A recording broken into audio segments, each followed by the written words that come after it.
លំហាត់ចំនួនកំ plex ត្រៀមប្រឡងបាក់ឌុបឆ្នាំ2026បាទអញ្ចឹងលំហាត់នេះគេឲ្យ Z1 យើងស្មើប៉ុណ្នេះហើយគេថា Z1 ហ្នឹងជាឫសនៃសមីការមួយនេះបាទអញ្ចឹងមានន័យថាយើងអាចយក Z1 មកជួសចូលទៅក្នុងសមីការហ្នឹងជួសចូលទៅក្នុងកន្លែងអញ្ញត្តិរបស់វាគឺអញ្ញត្តិ Z នេះអូខេអញ្ចឹងយើងដឹងសមត្ថកម្មប៉ុណ្ណឹងហើយយើងមកមួយសំណួរគេថាគេឲ្យយើងរើអីគេអញ្ចឹងសំណួរកគឺកំណត់តម្លៃចំនួនពិត AB មានន័យថារក AB ជាដាក់កត្រេមួយមកកំណត់តម្លៃ AB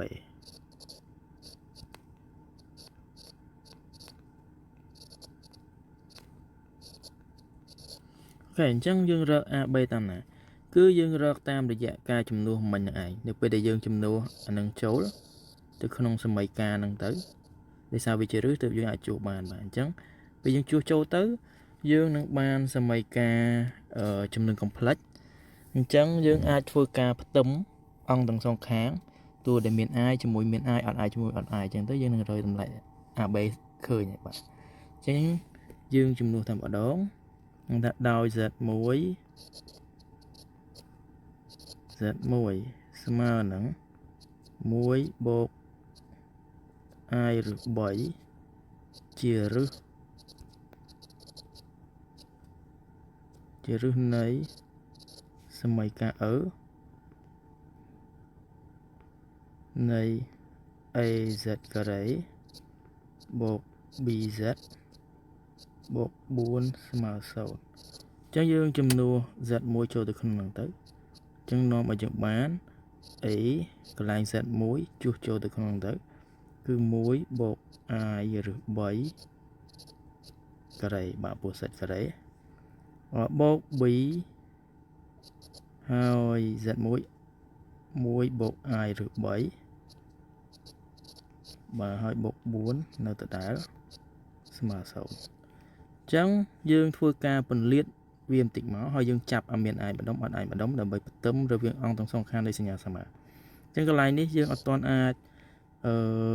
ពលាតបានទេយើងត្រូវពលាតអាការ៉េនេះមុនដោយសារវាមានការ៉េបាទអញ្ចឹងយើងគិតកតានឹងមុន a នៅដដែលសិនអញ្ចឹង1បូក i ឬ3វងកញ្ចក់ការ៉េគឺយើងអនុវត្តតាមរូបមន្ត a ការ៉េបូក 2 ដង ab បូក b ការ៉េអញ្ចឹង a ការ៉េគឺ1ការ៉េស្មើនឹង1បាទបូក 2ab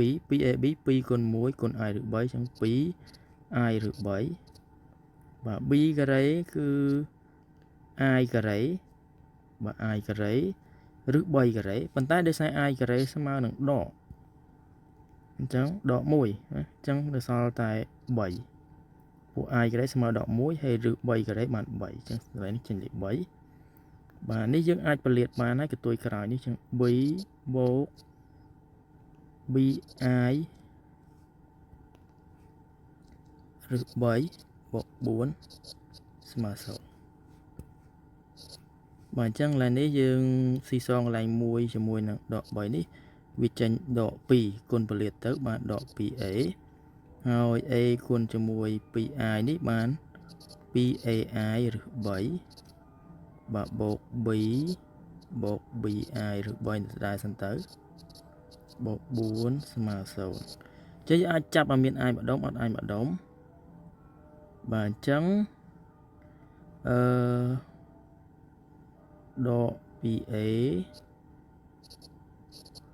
បូក b បូក4អានេះគឺម្ដុំដែលអត់មាន i ហើយមាន i យើងចាប់ម្ដុំដែរមកអញ្ចឹង 2a ឬ3នេះមាន i បាទបូក b ឬ3បាទស្មើ0អញ្ចឹងស្មើ0នេះយើងអាចសរសេរថា0បូក 0i ដើម្បីយើងធ្វើការផ្ទឹមរវាងអង្គទាំងពីរបាទអញ្ចឹងយើងទាញបានប្រព័ន្ធសមីការមួយគឺអត់ i នេះគឺស្មើជាមួយអត់ i ខាងនេះបាទអញ្ចឹងគឺដក 2a បូក b បូក4ស្មើ0ហើយនឹងមាន i ខាងនេះស្មើមួយមាន i ខាងនេះអញ្ចឹងវាទៅជា 2a ឬ3បូក b ឬ3ស្មើ0 អញ្ចឹងយើងអាចដោះស្រាយរក AB បានតាមរយៈប្រព័ន្ធសមីការហ្នឹងអូខេដោយសារកន្លែងខាងក្រោមនោះ AB វាជាប់ជាមួយនឹងឫស3អញ្ចឹងយើងអាចគុណសមីការខាងលើនេះគុណជាមួយនឹងឫស3មកចឹងយើងបានប្រព័ន្ធថ្មីអញ្ចឹងនេះដក 2A ឫស3បូក B ឫស3បូក 4 ឫស3គុណអស់គ្នាហើយ0ក៏គុណឫស3ហើយប៉ុន្តែគុណទៅជាង0ដដែលខាងក្រោមនេះ 2A ឫស3នេះ B ឫស3នៅដដែលសិនទៅស្មើជាមួយនឹង0បាទយើងគុណអញ្ចឹងដើម្បីយើងដោយសារយើងឃើញកន្លែងនេះបើបូកគ្នាទៅវាបាត់នេះបាទយើងគុណដើម្បីនឹងបូកគ្នាទៅបាត់អញ្ចឹងយើងបូកវាចូលគ្នាមកយើងឃើញថាកន្លែង A នេះបាត់វានៅសល់តែ B ទេចានេះបាត់ហើយអញ្ចឹងនៅសល់ 2B ឬ3បូក 4 ឬ3ស្មើនឹង0បាទអញ្ចឹងយើងទាញរក B មកអញ្ចឹង 2B ឬ3ស្មើដក 4 ឬ3លើក 4 ឬ3ទៅខាងនោះសម្រួលឬ3ចេញអញ្ចឹង B ស្មើដក 4 នៅលើ2ស្មើនឹងដក2បាទអញ្ចឹងយើងយកចំនួនចូលក្នុងសមីការណាមួយមកខាងលើក៏បានខាងក្រោមក៏បានដែរអញ្ចឹងយើងដាក់ចំនួនចូលក្នុងសមីការមួយក្នុងមួយសមីការមួយគឺសំដៅលើសមីការមួយនេះបាទសមីការមួយនេះអញ្ចឹងវាទៅជាដក 2A បូក B យើងដក2បាទអញ្ចឹងបូកប៉ាដកដាក់ដកហ្មងទៅណាដក2បូក4ស្មើ0អញ្ចឹងវាយើងបានដក 2A អានេះបូកគ្នាទៅបាន2លើកទៅដល់ដក2អញ្ចឹង A ស្មើនឹង1បាទអញ្ចឹងយើងបានចម្លើយ AB ហើយអញ្ចឹងដូចនេះ A ស្មើ1 B ស្មើនឹងដក2បាទអញ្ចឹងយើងទៅសំណួរបន្ទាប់ទៀតគឺទាញរកឫសសេត2មួយទៀតនៃសមីការ E នេះបាទអញ្ចឹងដោយសារសមីការ E នេះវាជាប់ AB អញ្ចឹងឥឡូវយើងដឹងតម្លៃ AB វាហើយយើងយក AB ហ្នឹងមកជួមនោះចូលទៅក្នុងសមីការ E ហ្នឹងទៅហើយយើងនឹងរកឫសមួយទៀតឃើញហើយបាទអញ្ចឹងយើងដាក់ត្រេមួយទៀតមកទាញរកឫសសេត2ទាញរកឫសZ2 នៃសមីការ E បាទឥឡូវយើងដាក់សមីការដើមវាមកប្រមាណ AZ ការ៉េបូក BZ បូក4ស្មើ0ប៉ុន្តែដោយសារ AB យើងស្គាល់ហើយអញ្ចឹងនាំឲ្យយើងបានZ ការ៉េបូកដក 2Z បូក4ស្មើ0បាទអញ្ចឹងយើងមានទ្រឹស្ដីបត់មួយគេហៅថាទ្រឹស្ដីបត់ Z តាមផលបូកឬក៏បានឬថាតាមផលបូកឬប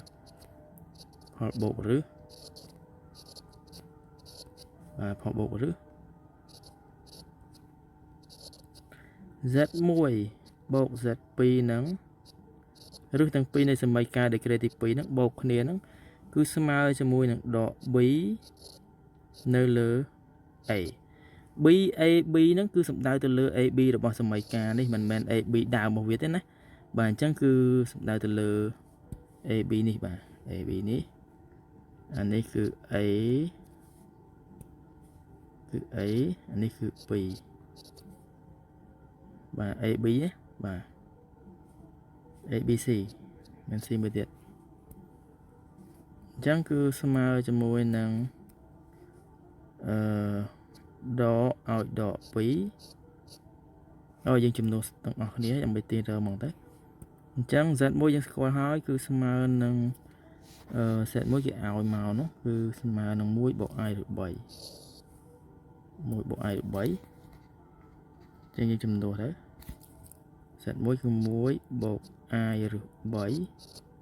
បូក z2 ហើយដក b គឺសំដៅលើដក b កន្លែងនេះបាទអញ្ចឹងគឺដកឲ្យដក 2 គឺស្មើនឹង 2 នឹងឯងនៅលើ a1 ទីរ z2 មកអញ្ចឹង z2 ស្មើនឹងអានេះចែកគ្នាទៅបាន 2 ហើយលើកខាងនេះទៅបានដក 1 ដក i ឬ 3 អញ្ចឹងគឺស្មើនឹង 1 ដក i ឬ 3 បាទអញ្ចឹងនេះគឺ z2 បាទអញ្ចឹងទៅសំណួរបន្ទាប់ទៀតគឺសំណួរខគេឲ្យទៅសេ z1 z2 ជាទម្រង់ទីកោណមេត្រសិនហើយតមកបានគណនានេះចាឥឡូវយើងទៅសេជាទម្រង់ទីកោណមេត្រសិនមកបាទទៅសេ z1 z2 ជាទម្រង់ទីកោណមេត្រសំណួរខសរសេរ z1 z2 បាទអញ្ចឹង z1 យើងស្គាល់គឺគេឲ្យមកស្មើនឹង1 បូក i ឬ 3 បាទអញ្ចឹងយើងរក a របស់វាទៅ a វាគឺស្មើនឹង 2 អញ្ចឹងទាញ 2 ជាកតាអញ្ចឹងបាន 1 លើ 2 បូក i ឬ 3 លើ 2 ហើយយើងបដូរតម្លៃវាទៅជាស៊ីនកុសអញ្ចឹង 2ខាងអត់ចុះឯងទៅកុសអញ្ចឹង 1 លើ 2 វាត្រូវនឹងកុសផាយលើផាយលើ 3 បាទ1លើ 2 កុសផាយលើ 3 ណាi ស៊ីនផាយលើ 3 ឬ 3 លើ 2 ស៊ីនផាយលើ 3 បាទចានេះគឺជាទម្រង់ទីកោណមេត្រនៃ z1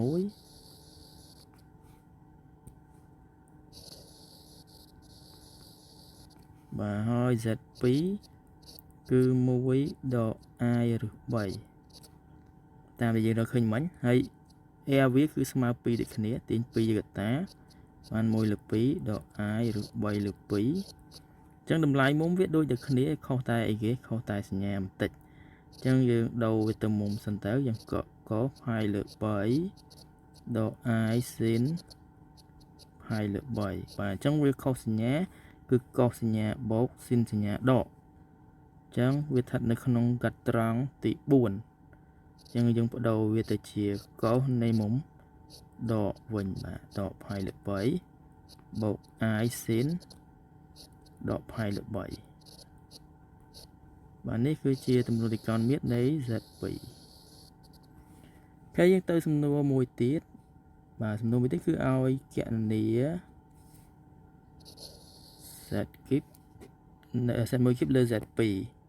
បាទគណនាពាក្យថាគណនាគឺសំដៅលើថាយើងធ្វើវាឲ្យចេញទម្រង់បេក្ខនិតណាជាទូទៅបាទអញ្ចឹងគណនាតវាចេញទម្រង់បេក្ខនិតមកបាទគណនាតែវាមានប្រភេទហើយនឹងស្វ័យគុណដោយសារវាមានស្វ័យគុណបើយើងនិយាយខ្លីទៅកាលណាមានស្វ័យគុណគឺយើង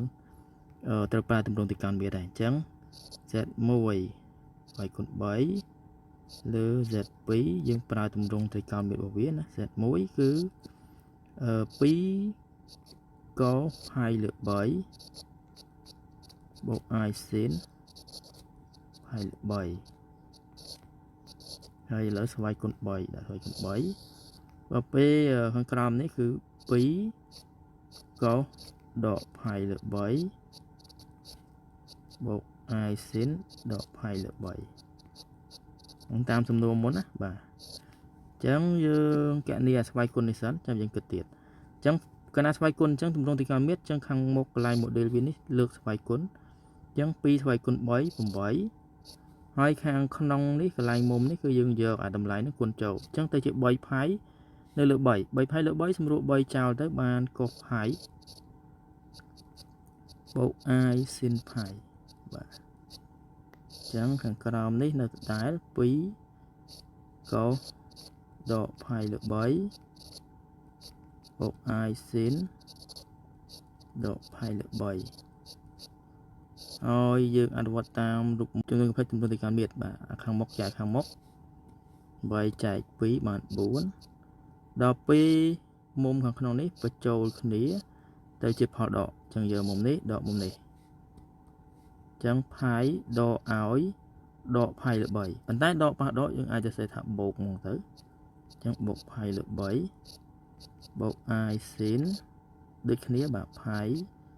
ដកប៉ះដកជាងបូកផាយលើ3ហើយយើងគណនាមុំនឹងតិចទៅយើងចេញអីគេវិញកុស 4 pi លើ 3 4 pi លើ 3 ឬក៏យើងអនុវត្តតាមរូបមន្តកុស pi បូកក៏បានដែរបាទកុស pi បូកវាស្ថិតនៅក្នុងកត្រង់ទីម៉ាន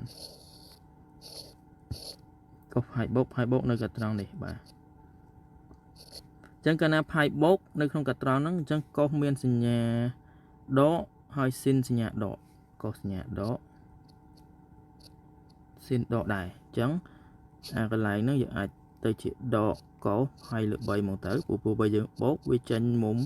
នៅក្នុងកត្រង់ផ្សេងគីឡូបាក់កើតអញ្ចឹងយើងអនុវត្តរូបមន្តនឹងមកទៅបើព្រោះ pi ដក pi បូកហ្នឹង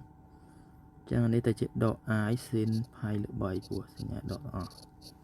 ហើយយើងដូរវាទៅទម្រង់ទៅជាតម្លៃដែលជាទម្រង់ពីកណិតណាដោយសារគេឲ្យកណនាអញ្ចឹងអានេះក៏ pi លើ 3 ស្មើនឹង1 លើ 2 ហើយអានេះគឺឬ 3 លើ 2